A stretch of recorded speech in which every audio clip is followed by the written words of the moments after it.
Before now, I've been just like every normal Nigerian and African, drinking water, minding my business, looking for ways my business will be able to solve a problem, meet a need of the average person in the economy while still making money and complaining about the state of the nation and how it is the fault of its leaders. My name is Chiema Olivia, and this is my tale of two worlds becoming one with a single promise. On the seventh day, on the 10th month in the year 2023 at exactly 20:20 p.m., I repented of this mindset and made a promise to four men who had kidnapped me in front of my house to change Nigeria in a decade. Crazy promise to be making to four total strangers that you're probably never going to meet again. I was very much reminded of the conversation I had with myself in 2014 on a road trip to Imo State, the day after Chibok girls had been adopted. I knew that the one thought I had lingering in my mind was, who raised men who would think it was okay to kidnap their mothers? Now, present me in 2023, whilst being kidnapped myself, was replaying the conversation again. You see, in 2014, I made a promise to myself that I would start a business that would help solve the problem. The poverty, the unemployment, the undereducation of women in Nigeria. Then Africa. Why? I understood that women are the real wealth of the nation and the engines of sustainable development. Most of the successful countries are countries that pay attention to their women, children, and the weak in society. Engines of sustainable development are the women in the family, especially the mothers who are the first point of education for the children before heading to school. This idea led me to start up the girl journey, which was growing ideally refined ladies, which later became the Olive Tree Hair Clinic. I'd found my purpose. For me, I simply just wanted to serve women, make their hair, make them feel beautiful, love themselves. I felt very inspired to make products and services for women and to make those products and services better. I had this powerful idea that the well-being of women is very pivotal for the progress and prosperity of any country.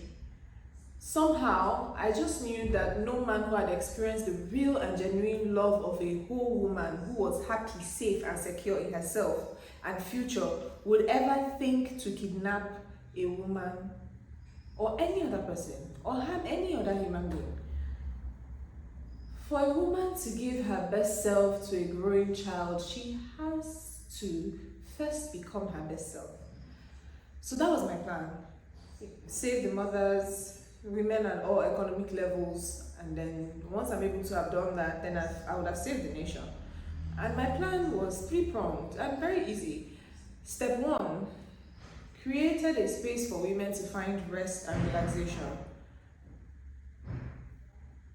This led us to create the Olive Tree Place, which was a third space for women to feel safe, relaxed, and live feeling much more beautiful and at peace than they came.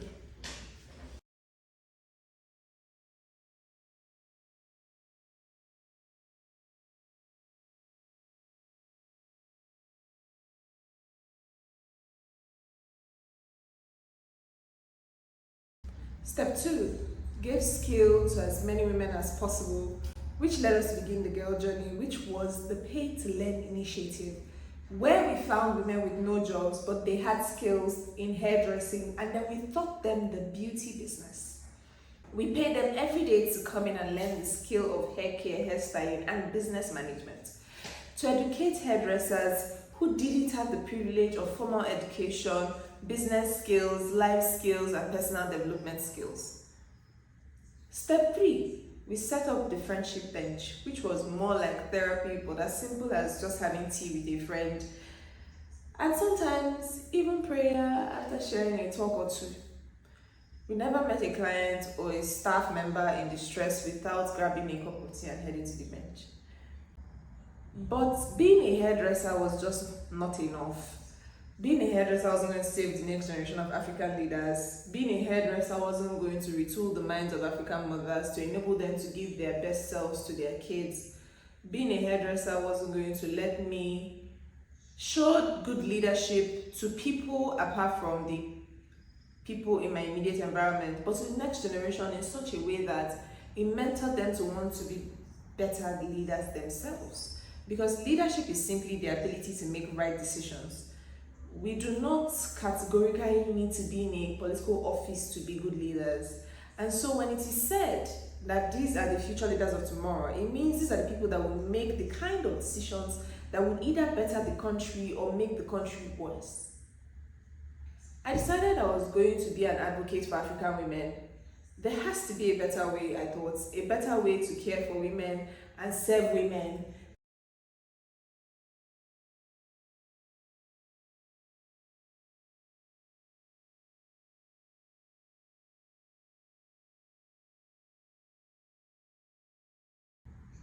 I don't have the most experience, I probably don't have the most money, but one thing I do have and I do know is that I care about humanity, I care for people. Let's see what happens if I care the most, I thought to myself. So over the last 9 years, I delivered on all three of those promises, and it brought me closer and closer to my goal of causing change with $1 million. We didn't have $1 million, so we started with 1,500 naira. And the growth has been superb, but not on the level that will enable us to make the impact that is felt on a larger scale and to be able to reach the next generation of Africans. Here I am now, personally experiencing what it would feel like to be one of those 234 girls in that secondary school at Chibok, in a moving car with heavily armed men and myself on my knees in the back. I had another thought, much more peaceful than the initial conversation and thought pattern of trying to figure out who was to blame for my current situation. And the next thought was, you're already on your knees, why not just pray for them? You see, as an entrepreneur, I have come to understand significantly the power of prayer, and it works. Prayer gave me the wisdom to know what my purpose was before I knew what business I wanted to be in. Prayer gave me the wisdom to start with just what I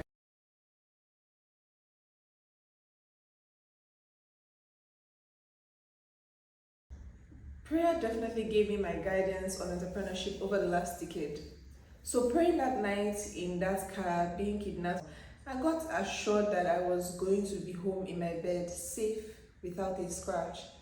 The same kind of assurance I would get when I have spent some time in quiet thinking and praying and contemplating over a business decision and leaving the place of prayer with a gut feeling that everything was going to work out just fine. I prayed some more as we had already headed out of our home state. I saw flashes from my journal in 2014, the day I fantasized on what I would do to solve the Nigerian problem with $1 million. How I had estimated that at 10 years from the day I wrote it to achieve those goals. And this was the 9th year. I chuckled and I laughed, remembering my solutions, and almost like I had forgotten that I was being kidnapped while I was laughing. Of course, with me in my imagination, and my kidnapper feeling I didn't understand the gravity of what's happening to me based on my laughter. He decided to remind me in our native tongue, Madam, will cap you now. Meaning he would put a bullet in me for laughing. I paused my prayer. I had some odd courage after the assurance of safety setting. I said, Otwa kandumdi. Ihe ọjọọ na-eme nachi. Ọ bụkwa n'ihe ọma nachikwa. That was an opening for me, so I took it. I started a very loving conversation, like one between a mother and her son. I began talking to them about love and purpose. I spoke so passionately that the one who they called Dede, which seemed to be a title that referred to him as boss, said to me, Madam, ihe isika, ihe isika. The one in front added, meaning that things are really hard. It's not like we want to do these things. At this point, with tears rolling down my cheeks, not out of fear but sheer compassion, I could see men who were not a product of a a failed government, but a failed society. What is democracy? Democracy is the government of the people, for the people, by the people, and the people. The active definition here being people. What are the active ideas that we have as a people that we can bring to government, to corporations? Beautiful ideas that we can bring. What is our area of specialization? What do you think you can do to help the situation? The leaders of tomorrow actually need to start speaking up. Speaking from your heart is an art. Speaking from a script is an act. It's a people problem and it needs to be solved by people, not just one man, the president. The president is not Clark Kent. He's not Superman. He's not Spider-Man. And no matter how much you complain about how the government has failed us, nothing will change till we realize we were all created in this world with high levels of creative power and a definite purpose. And by retuning into your purpose, you have ultimately helped the world become better. Africa will be a better place, not just when we learn to live with each other, but when we learn to build with each other. We need to improve on the quality of the people so that we will have quality people to build with, quality minds to reason with. I'm fascinated when I watch the news about Nigeria and Africa and how Africa is portrayed, because that is the message used to wire us to see each other a certain way. Nigerians need to be educated on the true meaning of democracy, and everybody from the top to the bottom, and not just a weak attempt at informing people, but knowing that the results that we're looking for are hidden and in the right application of information. The good news is that we're no longer separated from each other. The internet has made the world so close, and I know now more than I did almost a decade ago that I'm not the only one who has the same desire. I find myself where there are Nigerians and Africans leading, speaking, evangelizing, and growing others, and we now have the ability to find each other. But the true question is, will we have the ability to build with each other?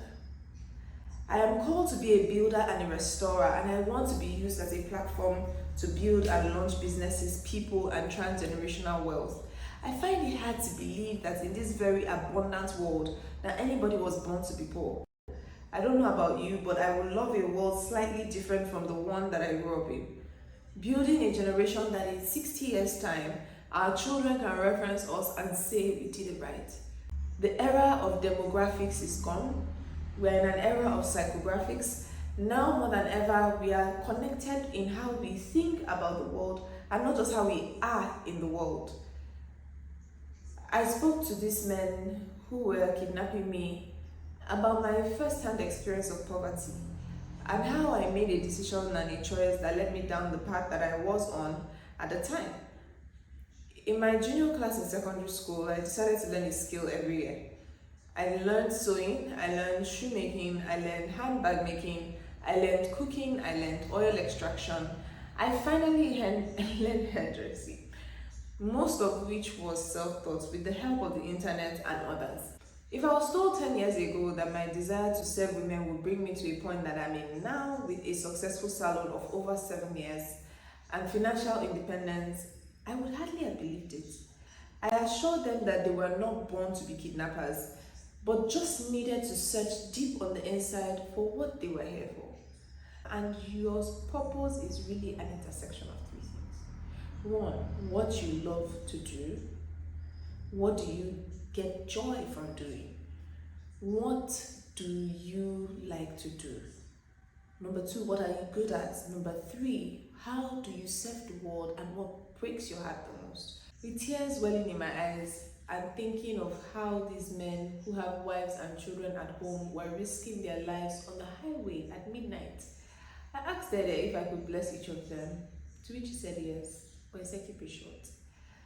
I had so much blessings to pray on them, and of course it was not a short prayer. And while praying for them, I felt the car turn around, and when I had finished blessing them, the car came to a halt. They asked us to come down, and then they asked, "Sister, what do you want us to do for you now?"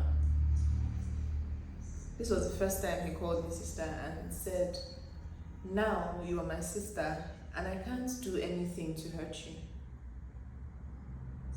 Tell me what you want me to do." I simply said I wanted to be taken back home where I was picked from, and then our car and the items that were taken from us be given to us. And he said that was something they've never done before, returning someone they kidnapped without holding them hostage for at least a week and collecting a ransom before release. But that he would do it. I got home that night in awe with mixed emotions. I was shocked, I was in joy, I was in love, I was angry. And in my journal for days after that instant, I kept writing lessons I had learned from being kidnapped. My all-time favorite lesson is that love is a universal language and even criminals understand it.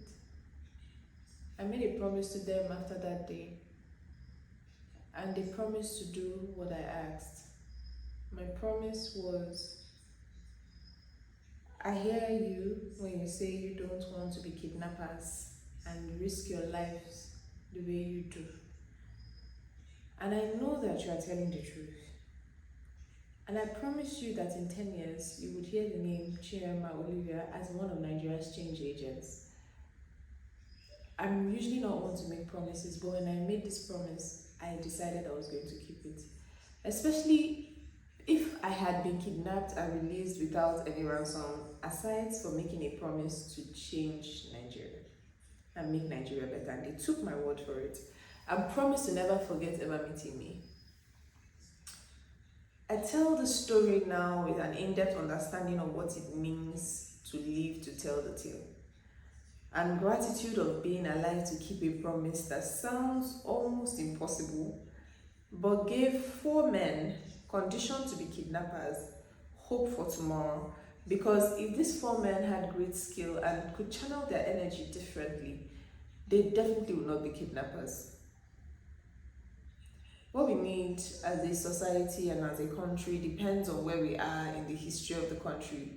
The topography of the country has changed in terms of how we make a living, from the agricultural age to the industrial age to the information age.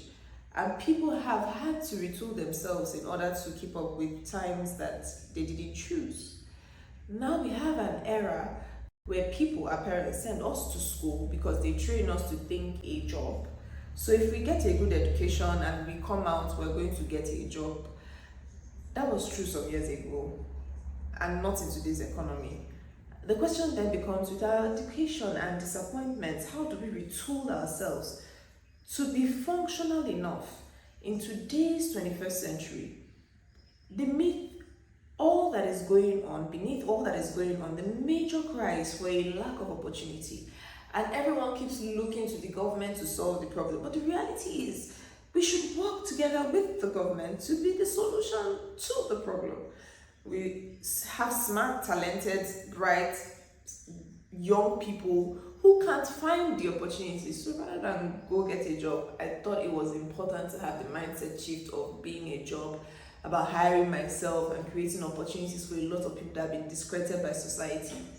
Over the years, I have asked and searched for ways to help the average person in Nigeria have the same mindset shift, from constantly blaming the government to owning their lives and being responsible for themselves and those around them, and thinking about how best they can contribute to the development of the nation as well. One thing I can say about my business experience as well is that business always seemed very natural to me, simply because I did it with my heart and a lot of love. My secret ingredients to every treatment, service, product, or style I have ever created was that I made it with love. I've decided to even dream bigger now, because dreams are generally free, and I have decided I will dedicate my time to finding ways to use love as a tool to fix the problem in Africa. And with a general mission to show everybody the beauty of life, as beauty cannot just be restricted to just hair, skin, and overall appearance as we know it. This dream would cost us a lot, but we are always willing and happy to start with just 8,500 naira if we have to.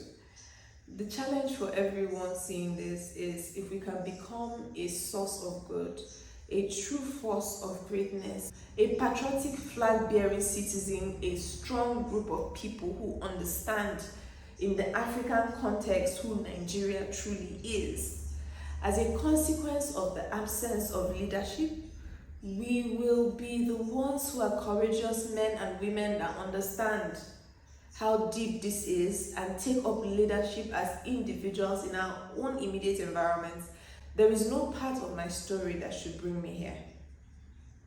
I don't come from a family of means, I don't come from a family of orators or a family of wealth.